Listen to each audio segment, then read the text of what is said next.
Hey guys, this is that one teacher, and today we are going to talk about a case study of most valued company in the world called Apple with a valuation of more than $2 trillion. And we'll talk about how did they achieve this $2 trillion market cap. If Apple was a country, then this market cap makes Apple the eighth most economically powerful country in the world with $2 trillion GDP, which is higher than 200 countries and even higher than Canada and Saudi Arabia. Although Apple was founded in 1976, but its global dominance story started in 2007 on this day. iPhone was so revolutionary and different from any other phone that nobody thought that any consumer would buy it and it would eventually fail. In fact, TechCrunch wrote an article titled "We Predict the iPhone Will Fail." CEO of BlackBerry, the second biggest cell phone company at that time, said iPhone is just okay product. We'll be fine. Steve Ballmer, then CEO of Microsoft, the rival company of Apple, said that there is no chance that iPhone is going to get any significant market share. Before the release of iPhone in 2006, 22 million units of phones were sold by all the phone manufacturers like Nokia, BlackBerry around the world. And in just 3 years, in 2009, iPhone alone sold more than 22 million units in a year, and in a way giving birth to the smartphone industry. In 2020, the revenue generated from just iPhone was more than the entire revenue of Microsoft. This begs the question, if iPhone is so successful, then why is Apple moving away from it? Why is it no longer the most important product for Apple? For that, let's understand Apple's ecosystem. Apple designs every product so that it complements every other product and collectively increase the value of its ecosystem. iPhone works perfectly in sync with Apple Watch. Both of them allow easy transfer of files and sync with iPad and MacBook. And if you are in a market for wireless earphones, you wouldn't bother looking at any other earphones than AirPod.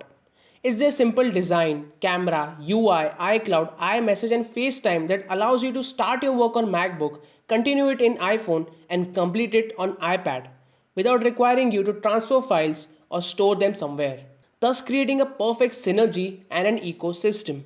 But more and more, the profit of Apple isn't coming from sale of iPhones, Macs or any other device, but from something else entirely. Growth in sale of iPhones slowed over the years after its peak in 2015 and then in 2018.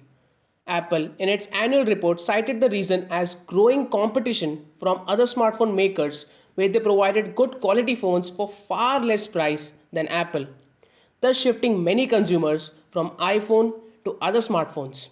So in 2017, Tim Cook, the CEO of Apple, decided to change the course and shift the focus from iPhone to its services. Apple offers services like iCloud, App Store, Apple TV Plus, Apple Arcade, Fitness Plus, News Plus, Music, Apple Care, Apple Pay, and many others. Now there are two aspects of these services that makes it important for Apple. First is continuous source of revenue.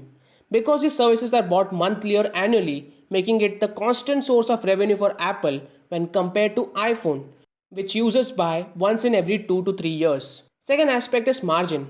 For every $1,000 product sold, Apple earned $340 as net income in 2018 and $310 in 2020.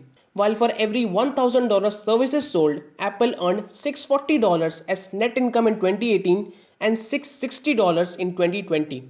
That is, their profit for services has increased over the years while decreased significantly in case of products because of this price wars from competition.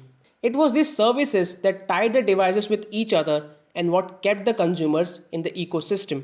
And now they are going to be the center of ecosystem with devices like iPhone, iPad, just the gateway to access these services. Tim Cook in 2017 decided to double the revenue from services by 2020.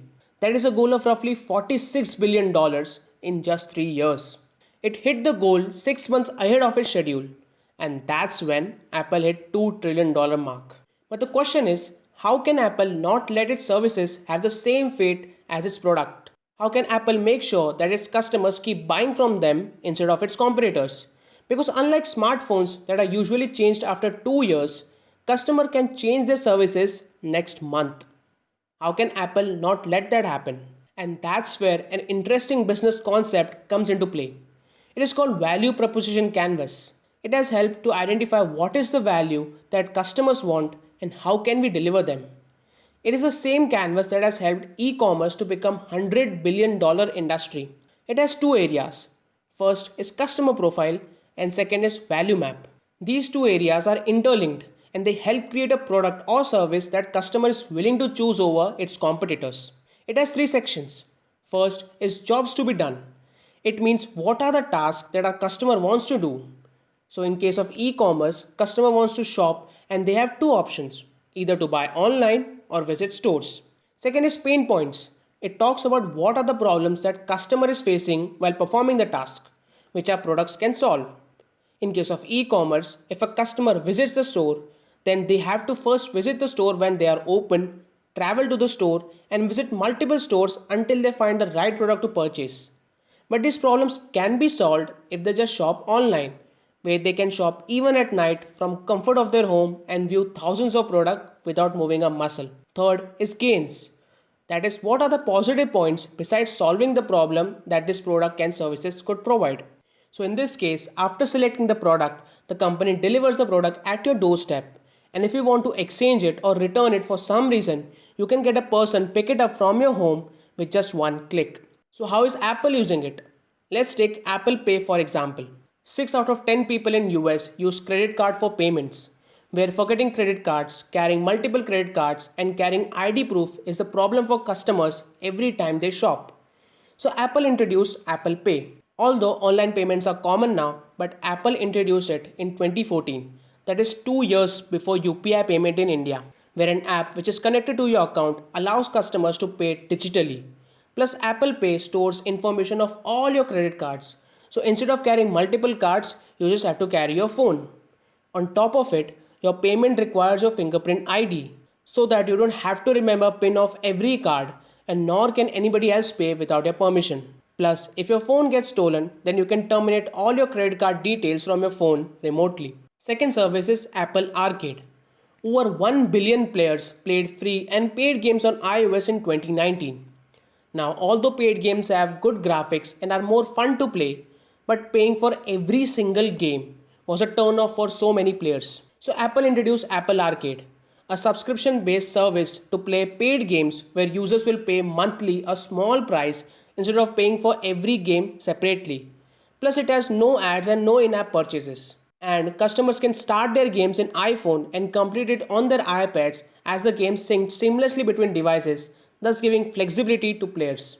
So this is how Apple creates services for its users, by solving the pain points of existing services plus providing some extra features that no other competitor is providing, making them a clear winner in each category. So this was a case study on Apple. If you like watching case studies, then you should check out the video on how Mukesh Ambani is creating $2 trillion market in India by clicking on the I button. And if you want to see more such case studies, then subscribe to the channel to get notified about our next video. This is That One Teacher. Thank you for watching.